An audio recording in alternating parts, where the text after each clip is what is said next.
Mahal ko ang aking pamilya, ang aking mga ninuno at higit sa lahat, sa aking simpleng pamumuhay, iniibig ko ang aking inang bayang Pilipinas.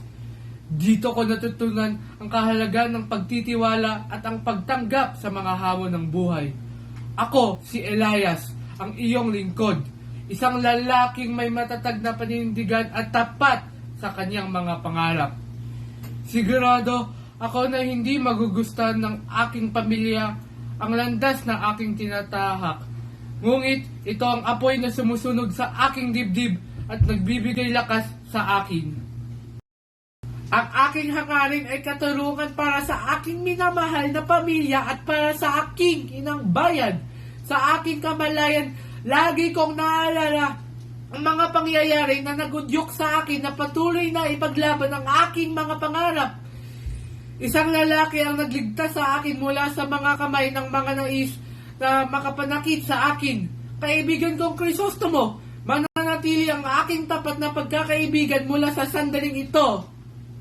Sa aming usapan, marami akong natutunan, ngunit may isang bagay na bumalik sa akin sa kabila ng pait na aking nararamdaman. Kilala mo ba si Don Pedro A. Baramendia? Hindi ko siya kilala. Si Pedro A. Baramendia ang nag-akusa sa aking lolo at nagdulot ng hirap sa buong pamilya ko. Matagal ko na siyang hinahanap ang pangalang ito. At ngayon ay natagpuan ko na.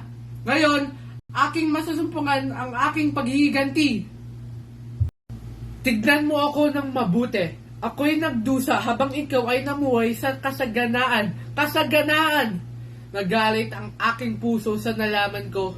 Subalit hindi higit pa riyan, ang kinabukasan ng aking inang bayan ang mahalaga sa akin.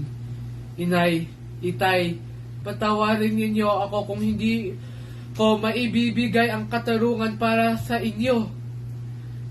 Hindi ako ang hatol sa taong ito sapagkat siya ang susi sa kinabukasan ng ating bayan.